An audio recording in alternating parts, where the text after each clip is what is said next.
Amém. Vamos estudar a palavra de Deus. Que grande privilégio é poder estar com você aqui hoje. E nós juntos, adorarmos, não adorando, ou adorando também, né? Adorando, adorarmos. O meu português está meio ruim, acho que em Libras saiu melhor aí, né?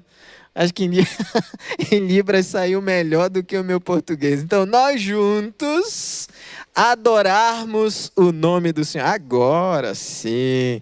Você sabe que eu gosto de estudar outras línguas. Eu estudo um monte de língua diferente e não aprendo nenhuma. Mas eu estudo um monte de língua diferente e ao estudar todas essas línguas, às vezes eu fico confundindo as coisas e aqui a minha cabeça parece que ela dá um nó, assim. Mas o legal de estudar outras línguas é que você pode estudar também, conhecer outras culturas, outras expressões e coisas que têm muita particularidade da cultura de cada língua. Então, se eu erro aqui na língua portuguesa, a Dani com certeza não vai errar aí na língua brasileira de sinais, que é a Libras. É por isso que é bom ter um intérprete do lado, que daí se eu erro você já corrige, só não vai fazer outro sermão, tá? Vamos combinar assim? Eu faço um sermão que você faz o mesmo sermão aí, tá? Hoje nós vamos estudar sobre esse tema que toda a nossa igreja está envolvida, que é a oração, as orações que mudam história. A oração, ela realmente muda a história.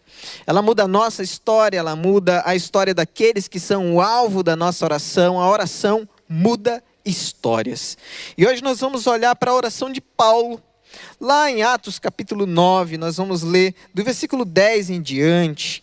Atos capítulo 9, do versículo 10 em diante, vamos ler sobre a oração de Paulo, que é Saulo, e Saulo que é Paulo. Na verdade, algumas pessoas eu já ouvi inclusive falarem isso de púlpito, que Jesus mudou o nome de Saulo para Paulo. Gente, isso não procede, tá bom? No Antigo Testamento tiveram algumas mudanças de nome, sim. Você percebe ali que tinha uma relação muito grande do nome com a personalidade, o comportamento das pessoas. Mas Paulo aqui tinha dois nomes, lembra? Ele tinha duas nacionalidades. Para ficar bem fácil da gente entender, eu vou dar o exemplo aqui daquelas pessoas nipo-brasileiras, que são descendentes de japoneses. Você já reparou que eles têm dois nomes? Um nome para ficar fácil a comunicação aqui no Brasil e um nome para ficar fácil a comunicação lá no Japão. Então, é exatamente a história de Paulo e Saulo. Um nome para ficar fácil a comunicação com os judeus e um nome para ficar fácil a comunicação com os gentios. Então aqui nós temos essa oração de Paulo, que é Saulo, e de Saulo, que é Paulo, dizendo assim, a partir do versículo 10 do capítulo 9. Havia em Damasco certo discípulo chamado Ananias. O Senhor lhe disse numa visão: Ananias. Ele respondeu: aqui estou, Senhor. O Senhor lhe ordenou: levanta-te, vai à rua chamada direita e procura na casa de Judas um homem de Tarso chamado Saulo. Ele está orando agora. Viu numa visão um homem chamado Ananias entrar e impor-lhe as mãos para que recuperasse a vista.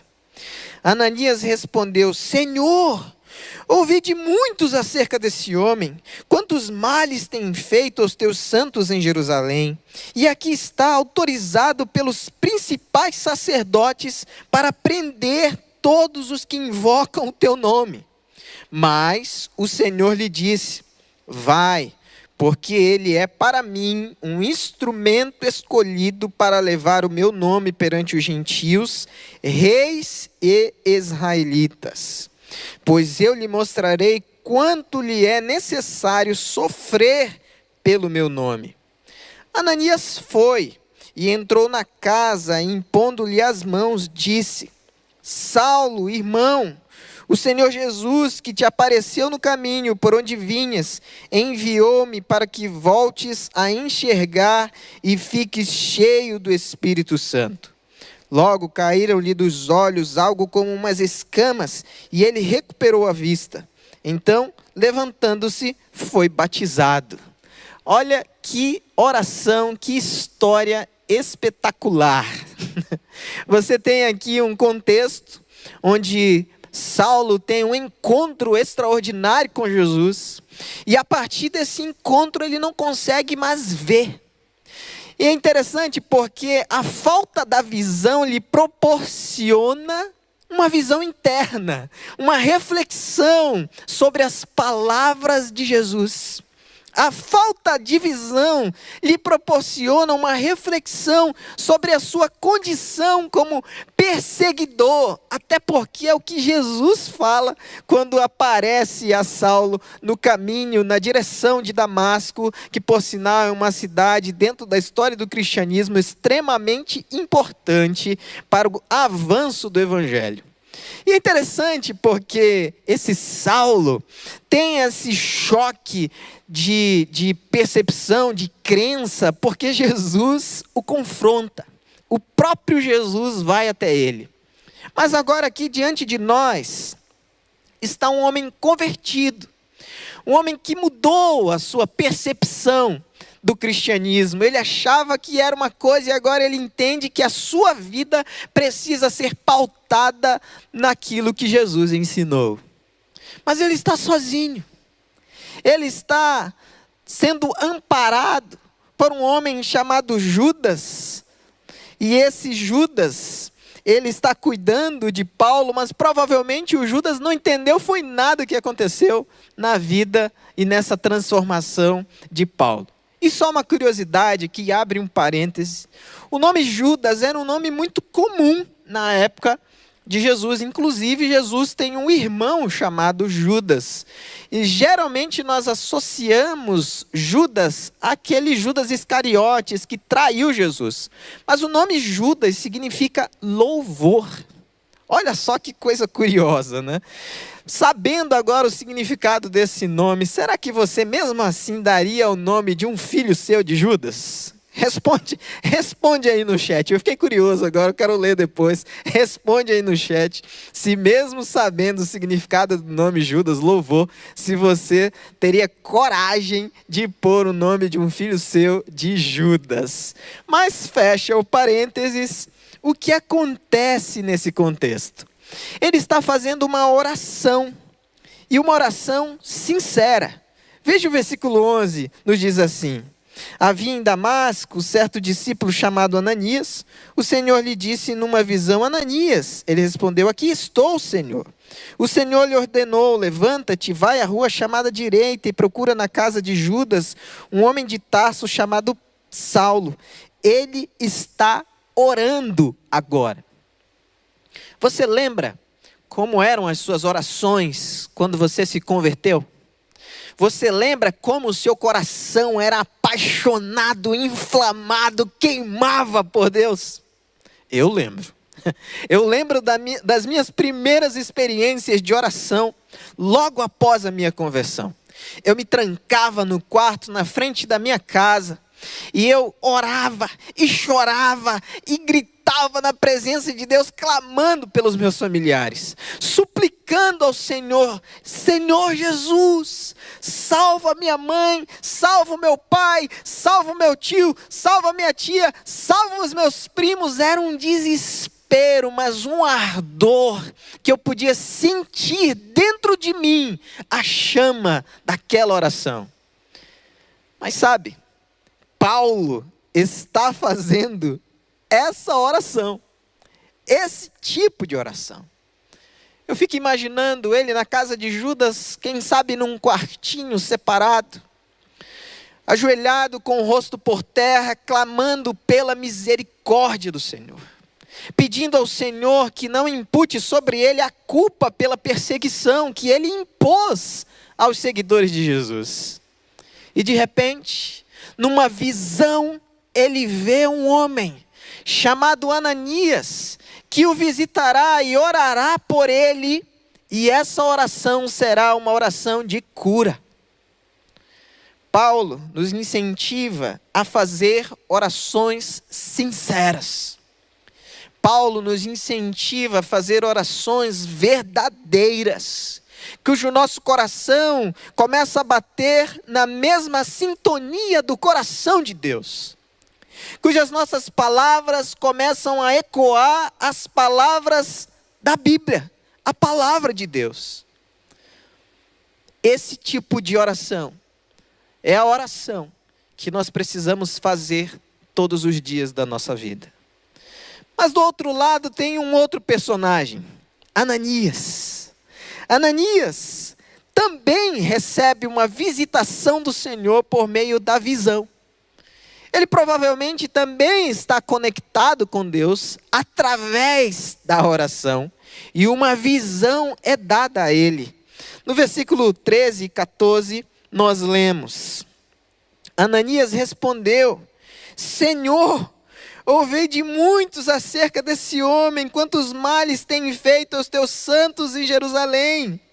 E aqui está autorizado pelos principais sacerdotes para prender todos os que invocam o teu nome, todos os que oram no teu nome. Nós somos incentivados por Paulo a fazer uma oração cheia de amor pelas almas.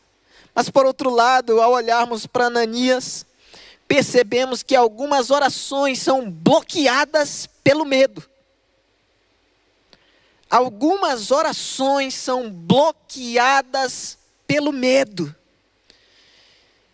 E sabe, olhando para a Bíblia, eu percebo que o medo é o contrário da fé. O medo é o contrário da fé.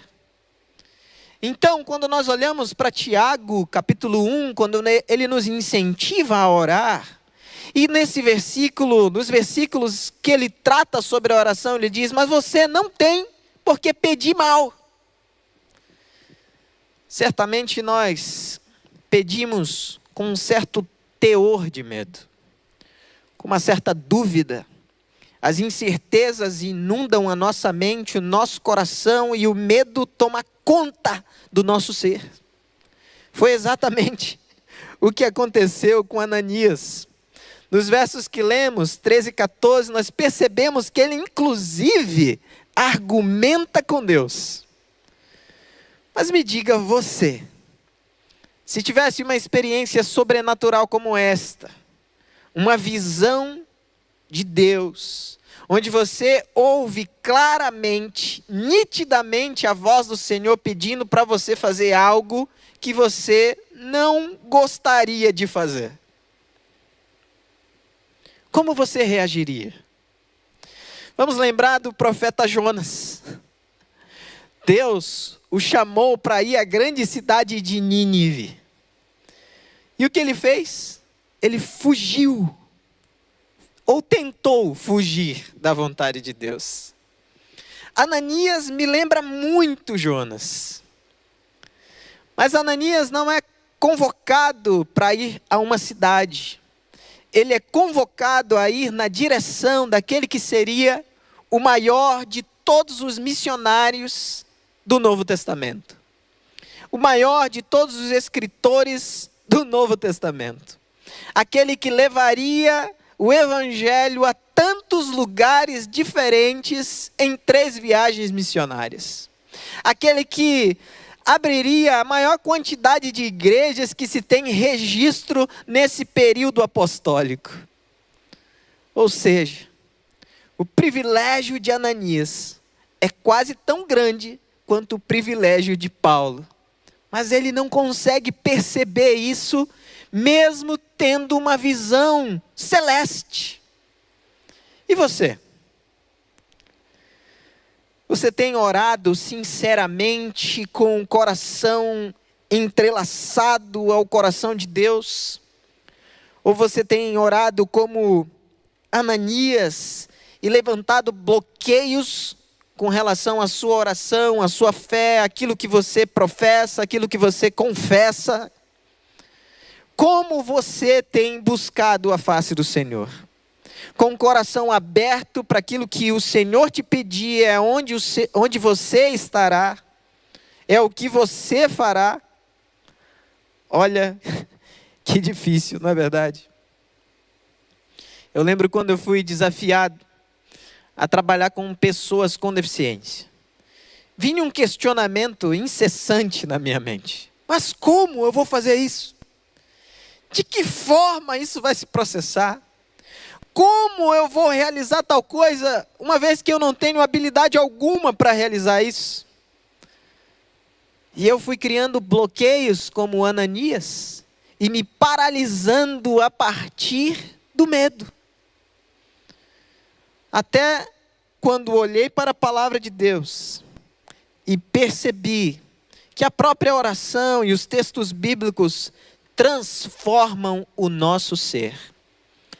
A oração feita por Paulo, no capítulo 11, transforma o coração de Ananias.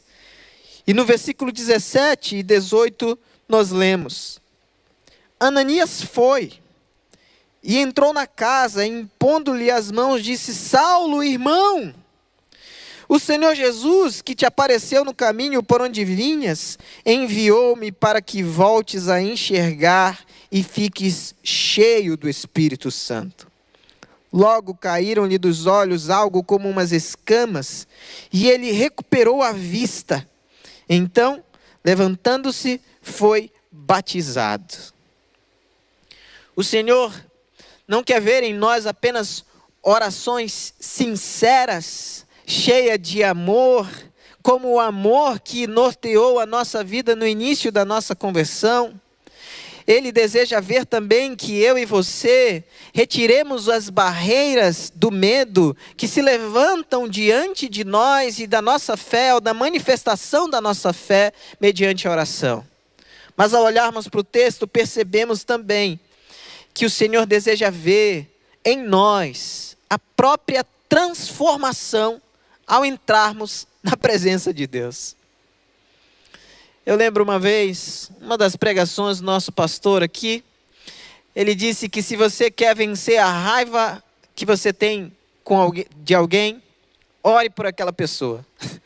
E aquele negócio ficou como uma grande interrogação na minha mente. Como assim orar por quem você tem raiva? Interessante porque aquela palavra me pareceu muito simples, muito objetiva e simples, mas de repente eu chego em Mateus capítulo 6, na verdade desde o capítulo 5, no grande sermão da montanha, Jesus começa a falar sobre essa postura contrária a tudo aquilo que nós vivemos e aquilo que nós somos ensinados socialmente nos ambientes onde nós estamos.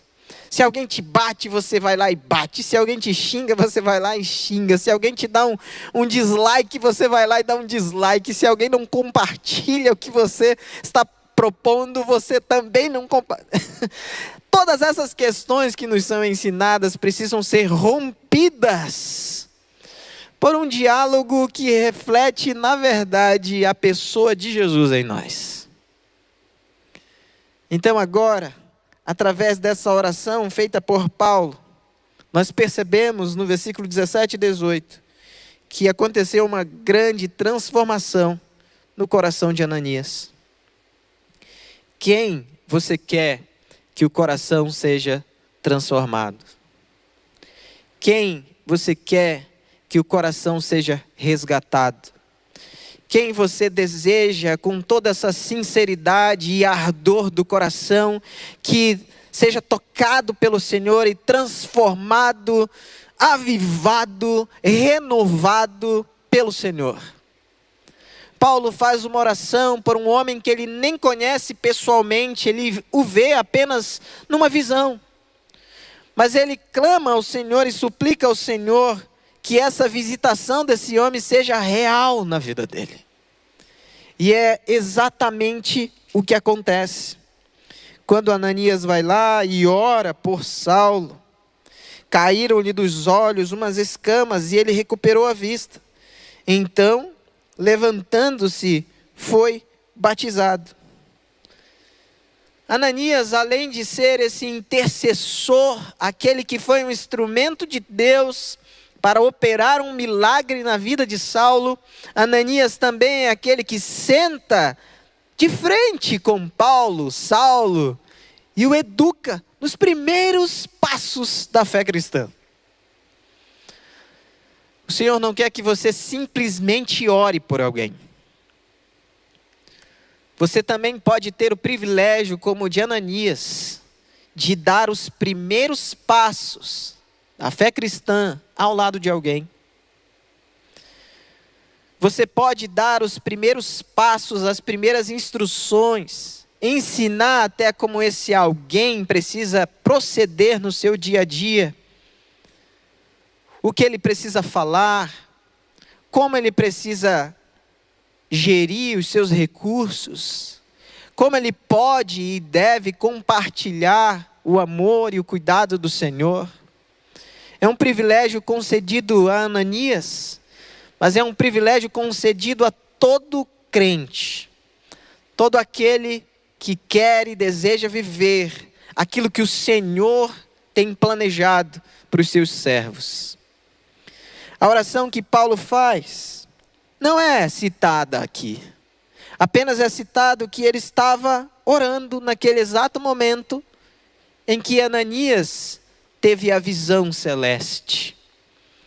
Mas o fato é que essa oração muda não somente a história de Paulo, como também a história de Ananias e a história de centenas de milhares de pessoas que até hoje são impactadas pelos escritos de Paulo. O fato é que essa oração simples, mas cheia de amor e no fervor da sua fé, transformou a minha e a sua história, para que a minha e a sua história transforme a vida de outros. Então, o desafio que foi feito ainda há pouco, a todos nós, de nos juntarmos numa unidade de oração, é uma coisa muito simples. Você entrar no site da nossa igreja, se você é de outra igreja, não tem problema nenhum, entra lá no site da nossa igreja. E você vai se inscrever como uma unidade de oração, como uma pessoa que deseja agregar a si outras pessoas para que juntos vocês possam orar. No domingo, uma família me convidou para orar com eles de forma online. E eu fiquei tão feliz de ver aquela família reunida, orando com um propósito: a abençoar a vida de um tio, de uma jovem que entrou em contato comigo pelo Instagram. Olha que coisa interessante. E aquela família estava unida, orando por um propósito: abençoar a vida daquele tio. Abençoar a vida daquele tio que estava doente. Mas eu tenho certeza que essa oração foi ouvida pela parte do Senhor.